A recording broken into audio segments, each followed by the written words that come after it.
So my name's Robert Naylor, Naylor surname. Um, my people are from Muscogee First Nations outside of Prince Albert, Saskatchewan.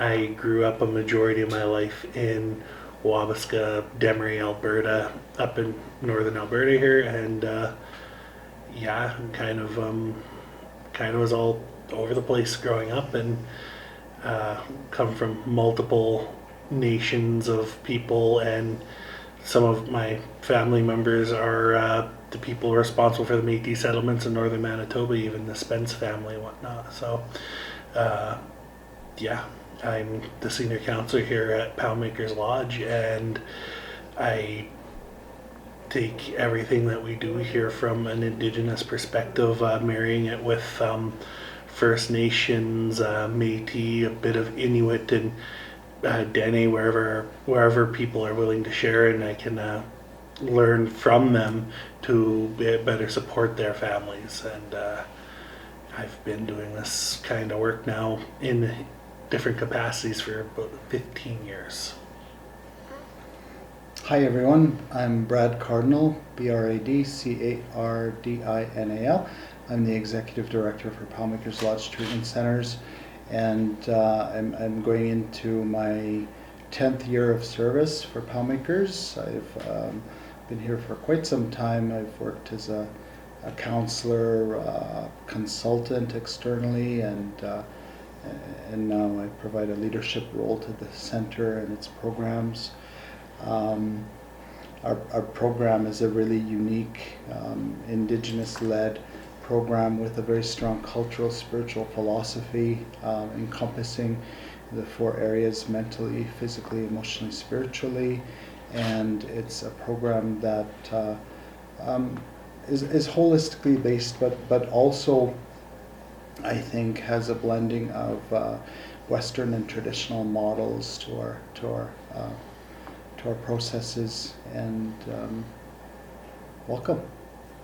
Hello, my name is Virginia Duran, Virginia, like the state, Duran like the band, Duran. I'm from Central America, Nicaragua, so I grew up there for a little bit, and then I was raised a little bit in California as well, then came here for most of my childhood. Yeah, so I've been practicing as a registered social worker for the past 15 years. My master's is addiction and mental health, in addition to working at it from an EMDR standpoint. So coming here to Poundmakers, the mixing with the spirituality is something you don't see very often. So that was a big piece in my education, the biopsychosocial spiritual, according to the textbooks, but obviously the medicine wheel here at Poundmakers. So yeah, thank you. I'm Siobhan Dreelan. It's spelled S-I-O-B like Bob, H-A-N, then Dreelan, so D-R-E-E-L-A-N. I come from Big Stone, Cree Nation, but I also bounced around all across Turtle Island, so I got the privilege to work with different Indigenous people across the lands, which kind of encouraged me to study more into Indigenous etymologies. And that's how I ended up here at Poundmakers. I heard about Poundmakers in Slave Lake, Alberta, and they were telling me about how this facility really incorporates Indigenous knowledge and practices for healing. And so that's why I applied. And so I've been here, and I've been the community engagement officer, and I share a lot of knowledge, but I also love building those relationships with different Indigenous groups and being that point of contact when they need help, that we kind of all work together to be able to help those in need, not only just locally, but also across Canada. And yeah, that's me. So here at Poundmakers, I do work with the clients more like education purposes. So I find working with the clients, we share a lot of that history. So in a Western world, we call it bibliotherapy, but from an Indigenous perspective, it's just knowledge sharing, storytelling, and we really look at that historical trauma. So we start looking at history kind of pre-colonial, so I kind of educate them on how that history of how Indigenous societies function pre-colonial era, and then we look at that shift in dynamic of colonialism and the effects of colonialism and how we inherit a lot of those behaviors into our communities and how we kind of normalize them. but then also how it integrates with what these amazing people do when it comes to mental health and addictions. Because a lot of the times when we start looking at that colonial history, we're not looking at all that trauma and how that affects one's mental health. So, of course, like Siobhan was saying, we do an amalgamation of both Western and Indigenous ways of knowing. So, and it's very client-based. So depending on where the client is at, we will share and introduce all the things that we could do here at Poundmakers, and we support them in where they want to go. So a good example of that is that detox. Individuals that may be detoxing, they may want to go from a cultural stance. So then we'll reach out to our elder or cultural advisors with protocol so that they can approach Cookham and her cultural advisors. But it's a great piece too because we have an on-site pharmacy, and our pharmacist is an expert in addictions and in prescribing certain medications with addictions. So being very aware of the potential for cross-addiction. And he works in collaboration with Cookham, right? So what can these individuals take that can support them on their journey of well-being so they can go into programs. So that's a good example about how we use both. Yeah, like the best and wise practices. That's right. And it's really awesome too because I find a lot of we work with the clients so they have that choice if they want to go like the Indigenous way or they want to go the Western, but they also can weave the two into their program. That's right. One of the things that I want to highlight is that we're the core of the work we do is very cultural and spiritual in nature, and we offer ceremony to our clientele. And when you have clients who come from a place of trauma, returning them to a place of spirit is incredibly important in their healing process. We have staff who are therapists and psychologists, but we also have elders and very gifted elders, and we look to that as being a key part of the work that we do. We need to know that our elders have grandfathers and grandmothers and have that ability to be able to conduct manogewin, we say. We call that ceremony, because it's important that we support that person in coming back to a place of wellness. And our clients come to us from trauma, and we do the detoxing, we do either the medical or cultural piece, but then we also do the physical aspects via the sweat lodge. We do the mental teaching via the lectures that we do, and then most importantly we do the spiritual and cultural piece, and everything that we do really revolves around that core. We take our clients to ceremony here at our site, but we also go to ceremony off-site.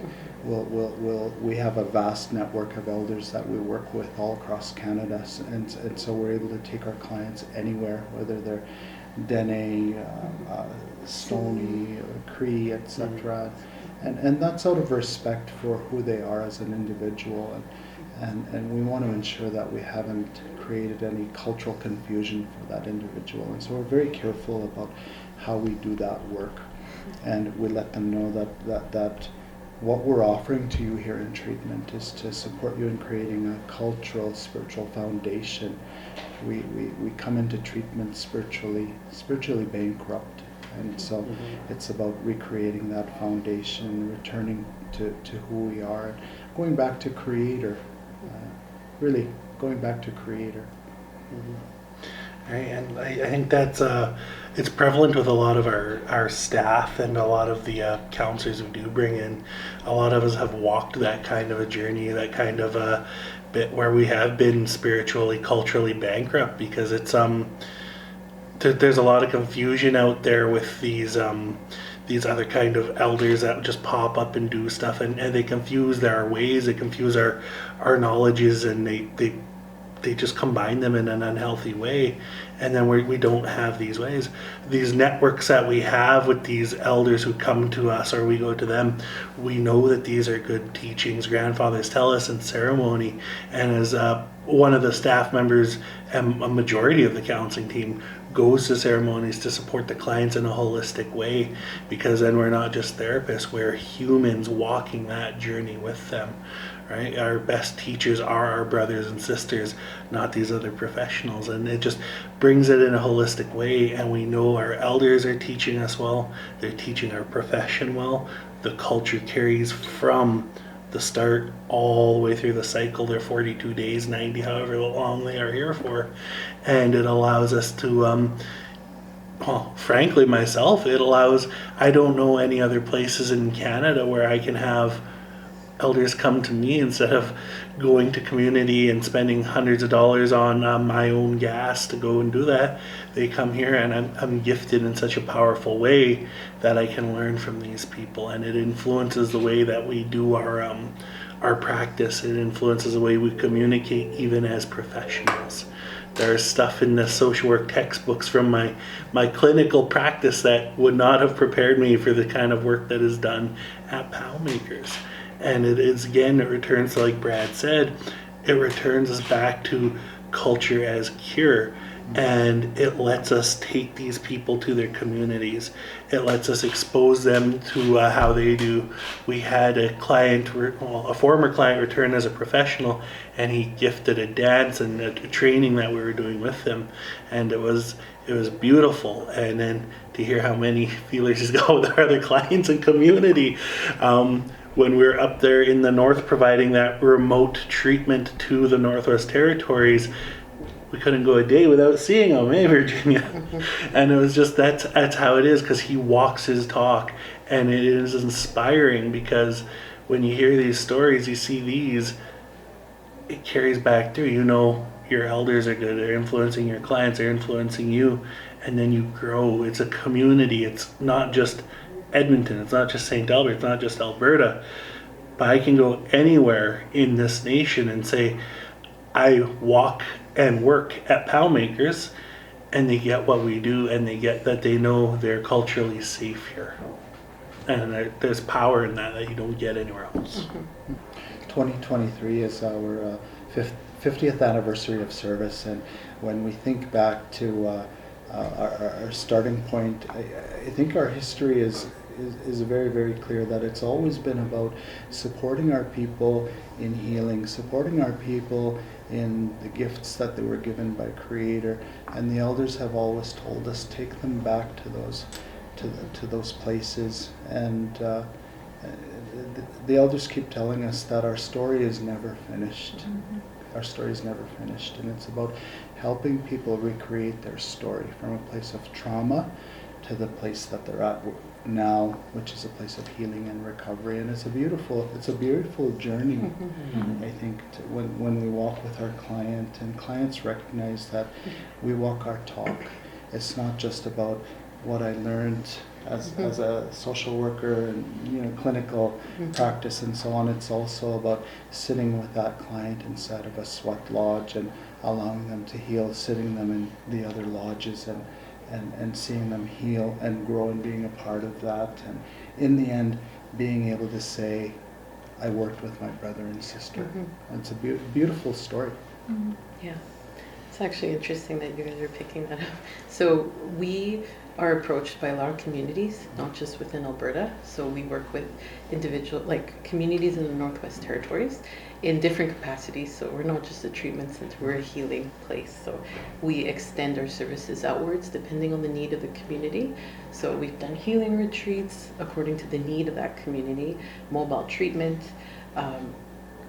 info sessions, needs assessment of certain communities, especially the ones that are limited in resources. So communities where there's no RCMP, there's no nurse. So it's like, how do you empower that community in a way that it's them empowering each other, not other people telling them what to do, giving them resources, like real hands-on strategies so that they can support their own people. It is beautiful, and it is interesting. That's one thing, like, yes, you can have all the education in the world. Sure, it's book, right? You can memorize that, that's across the board, anybody can do that. But to actually put it into practice and walk in that spirit, but then when you're working with the clients, they can sense your spirit too, that it's genuine and it's healthy, and I want to be where you're at, So then you share realities between each other, right? Like, this is how I got here. How can I help you get there, right? So it's a lot of one-on-one. That's one thing we've realized when we did for example, the healing retreat. It was very specific for each individual, and depending on their need, we did what they needed, right? So we did a lot of trauma letters. We did the little dolls, where we did a lot of inner child work. We did skirts, and we did beaver mitts. And just in that whole time, they felt like it was too short. We did too, but it's just the spirit, right? Anybody can go to school, right? But it's that spirit to spirit where you want to keep going. So that's one big piece that I love about Poundmakers. I love that we really practice and honor Treaty 6. I think because we are in Treaty 6 territory, and we really talk about that self-determination. So how do we go in and help communities develop themselves? We really look at that autonomy. But then we really look at that medicine chest and ensuring that our clients are getting the best adequate health care that they deserve as people. And so I think that's what I really honor about Poundmakers, is they really do a lot of advocating to ensure that Indigenous people are getting access to their services that they need to live a better life. So that's something I think is really important to also honor. I value the integrity of our organization and how we walk our talk. We live culture. Culture for us, culture is cure. Culture is embedded in all aspects of the work that we do, and our work is guided by elders of our various nations who continue to give us good direction. And for me, it's really important that we be able to draw on that beautiful gift. To me, it's the spirituality. Like, I've worked this field for over 15 years, and nowhere have I felt grounded. Because, like, we work with some intense situations where, you'd be on your tippy toes, but I don't feel that here. Like, we open up and smudge, we close and smudge. So I've always felt grounded, and then the unity as well amongst the entire team. I know I can count on my counselors, and I can count on our PA staff. Anybody, you can ask for help. Everybody jumps in. Well, I was going to say, I value the collective. I think I really value the collective that Poundmaker has as like a group. Like, we come to the table together, we'll eat together, we go to ceremony together. So there's this beautiful collectiveness that comes with it, which to me is like a really huge shift, because at my other jobs and other places, it's always very individual. Like, it's just about you, which can be quite toxic. And so like coming here, it's nice because it's collective, it's a community. So I really value that. Yeah, I'm actually in agreement with that, right? Like, it's community. It's I've worked many jobs from federal, provincial to not-for-profits like Poundmakers, and the work we do here, it is intensive. It is very client driven, yeah. But I haven't worked a day since I've been here. This is natural, and since day one, it's been natural, and I fell in. Clients accept, and when you're authentic, it's real, it's there, and they are so grateful for it. Culture is cure. Yeah. Culture is cure for us. That it's the gift that was given to us by Creator, and the elders remind us, always start in ceremony. Take everything back to ceremony, and that's exactly what we do. Nothing happens at Poundmaker without us having had a ceremony first. We take it to the sweat lodge, we take it to the night lodge, we take it to a shaking tent ceremony, sun dance, horse dance, chicken dance, ghost dance. We have a vast opportunity to attend different ceremonies because of the gifted elders that we work with, and it's such a beautiful, rich experience to be able to turn to that and have this never-ending ability to have spirituality in your life and beautiful healing. I also think it's super empowering to do the culture part, because if like through Canadian history, we've been really shamed to be as quotation Indians, and I find a lot of the clients that come in, they had no knowledge of who they were as a people, who their ancestors were. They had no knowledge of the language, the traditions, the protocols, and I feel when they come here, it's it's like restoring this knowledge that was there, and it's really empowering to see their spirit, kind of like they're calling their spirit back through being reintroduced to this way of living, and it's the best. Yeah, it's like blood memory, right? It is the So blood it's like memory. Yeah. epigenetics. It's like when you're in that spirituality, it's something else comes through, right? Yeah. And it's that connection, right? Like I'm like you, you're like me, and it's okay to be this, right? Because for so many, like out there, it's like, what do you guys do? What do you guys do, right? But it's something that actually touches you to the core. It's not what do you guys do. It's like this is how we are. These are yeah. And then let's go of the want to Yeah. I Yeah. think like when you want to start that healing journey, it's like you gotta drop the shame. That's right. There ain't no shame being a Cree. And I think that's exactly it though. Like we go through these ceremonies and everything's spiritual and elder based. Like we don't do anything without that. But a lot of this shame, a lot of this anger, these emotions, they're secondary. And when they can give that over, they realize that they have this just this innate power that allows them to be a lot more than they thought their limitations were. And when they go to ceremony, when they do the culture, and they're like, oh man, I didn't know I could feel that again. I'm like, yeah, how does it feel that you can take anger, shame, and make something beautiful out of it? Because your energy's spent differently. It just... And I think mainstream talks about this is what best practice is supposed to look like. We've been doing it for over 50 years and more Yeah. already, and I think that we've always known this is what wise practice looks like. That's right. When we work with our people and their healing, and we've seen so many people, you know, come from a place of trauma coming through our doors, that it's never only about the alcohol and the substance use. It's about the trauma. It's about my life history. It's about where I come from, my parents, grandparents having gone to residential school, but I can heal. I can heal, and that's what our staff and our elders and our ceremonies teach people, is that you have that ability to heal, and they do get there, and we have clients walking out of our center much better for it. For sure. And it's that representation, right? Like to see, I see a counselor that looks like me. I can do this. Yeah. My counselor's gone through this. So that even just the idea of seeing someone similar to you, but living a good life is so important. Yeah. All right. So we have 3 questions left. What would you like others and non-Indigenous people to know about traditional ways, language, values, and culture? I would want non-Indigenous people to know that it's really important to adopt, especially when you're living in a country like Canada that needs to develop a culture, right? Because ideally, culture is meant to bring people together, like with a unity. And so I feel like the non-Indigenous population can really start learning from our Indigenous communities and recognize what that collective looks like. What does wise practices look like? But also, like, how does truth and honest work when it comes to the well-being of the people as a whole? So I feel like there's a lot to learn, a lot to be shared. Yeah, I agree with that completely. It's also be open-minded about this, right? Like a lot of people, and there was a discussion on Global last night about, should non-Indigenous people wear Indigenous jewelry and stuff? It's like, well, yes. certify your, like, walk with us. We want you wearing this, and we want you to come to these powwows. This is not all of our staff at Poundmakers is Indigenous, and there's a weird rumor in community. Do you have to be Indigenous to work there?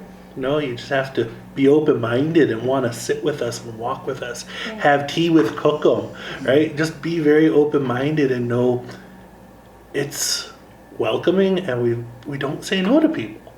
It's so good. Yeah, and it's traditional. Yeah. Like when you look at history, our ancestors welcomed Europeans.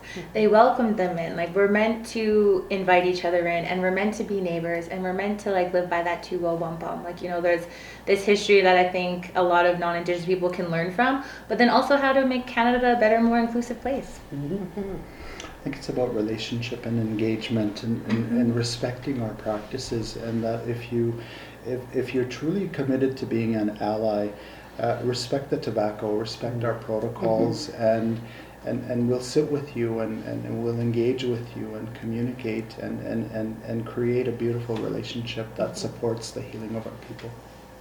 Yeah. And not to like repeat everything, but being humble, right? Coming in Yeah. from a place of wanting to learn, and not to learn to take, but to learn to work with, right? So that would be my piece. An elder once told me you go in being like, how may I service you? That's right. Yeah. I'm right now trying to like steer the boat, but like, Yeah, what, yeah. what do you need from me? Yeah.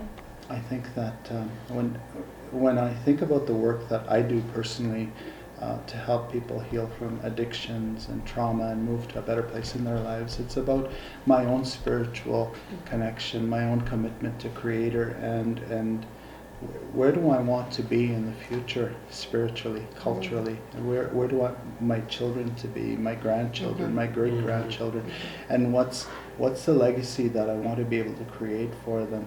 And you know, our elders tell us which means create a space for yourself, create a seat for yourself in that next place that we'll travel to. And I think that's been my life commitment. It's been about helping people heal, recover, get better, so that I myself might end up in a better place spiritually. Mine's definitely restoring love. I think that through all the healing and the journey, when you look at our history as Indigenous people, that's what we lost, was that love. Through that whole legacy, the love was gone. And I always think when we start the healing journey, we start working together and rebuilding our relationships, we're restoring that love, and then we can have that love back into our lives, love ourselves, our family, our community, our nations. And I think I do what I do because I just want to spread the love. Honestly, I think I go back to tradition with this, right? Like where I want to sit in the circle. That's what I always think about, right? Like, because I don't know what Creator has in plan for me. I don't know any of that. I know from my own experience, though, that like my very DNA is angry, and that's something I recognize in a lot of our clients. And my entire bit is, much like Brad here, is to give in a good way to be able to shape this and turn these things over, so to allow the next generations to not be angry inherently, that they know, yes, there's hurt, but it doesn't have to default there. I'm hoping in a generation or two that the men that are in these roles don't have to continue suffering as I have, as my Muslim has. So there will be an actual change and reintegration, because that wampum belt, like was shared out east there, that's been mucky for so long, and we have to get back to that, where we're back in our stream, moving with the world, not mucked up in it. And I think that's the most important thing, is remember our place, keep our traditions, and walk with Canada. For me, it's as simple as change. Like, similar to, like, I like to see the change, but for myself as well, it's easy to give info and then just hope that they take it. But it's nice to challenge people and literally see them change within a week. I would like that to continue on, where it gets to a place of maybe that intergenerational trauma is way less than it once, where we're at, right? So it's making those changes. So maybe in 7 years, 14 years down the road, it's not as intense, right? So it should have started a long time ago, but we're starting as much as we can for myself, right? Yeah. There's so much to our organization that people I think generally see us as an addiction mental health facility, but we're so much more than that. I think that Poundmakers for the last 50 years has been a healing place that we've assisted in community development. It's been about being political advocates and creating change in the Indigenous world, so that our people can always continue healing, continue growing, continue moving forward, but at the same time always remembering tradition, remembering where we come from, which is from Creator in our ceremonies. And our hope is that we'll continue to do that work. We'll continue to support our survivors, not only our survivors, but also those future generations and those little ones that are coming. And all of this we do through the culture, because we know that culture is cure. For us as an agency, culture is cure, and we'll continue to do the work the way that the elders established this work be done.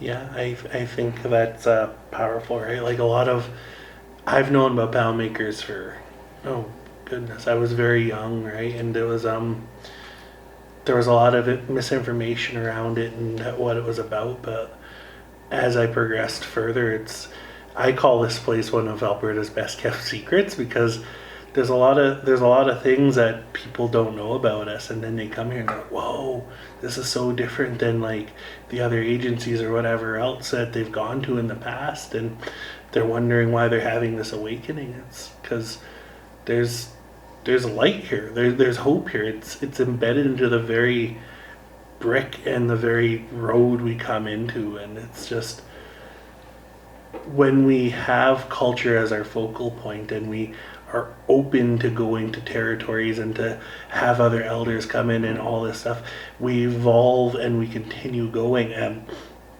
there's a reason that this place has stood for as long as it will and as long as it has. And we are adaptive, we are trendsetters, we're amazing. Like, frankly, I don't know how to say that other than what we do is heartfelt and real. They're not just numbers here. Same thing, like social work, right? We learn about our ethics and what we need to do, and I feel like in systems and big systems, we tend to just go with the flow and get things done and then turn a blind eye when we should be challenging the situation or sharing what we see with clients. I find that this place gives you the opportunity to do so, right? Like, it's like, no, we should bring this forward to this client, right? Because when they go out there, they have babies that they need to take care of, or, you know, it's going to follow them. So we're trendsetters, and it's nice. It's just, you can be as ethical as you can be here without being scared, right? And we have the support of our managers and our team too, to like challenge ourselves too at the table with our thoughts, right? So Well, I was gonna say it's where we get to practice resistance. I feel like this. I like this. I love Poundmakers because it does resist. Like, you know, when there's all those, when you think of it politically, all those changes, I feel like Poundmakers really got pushing and be like, no.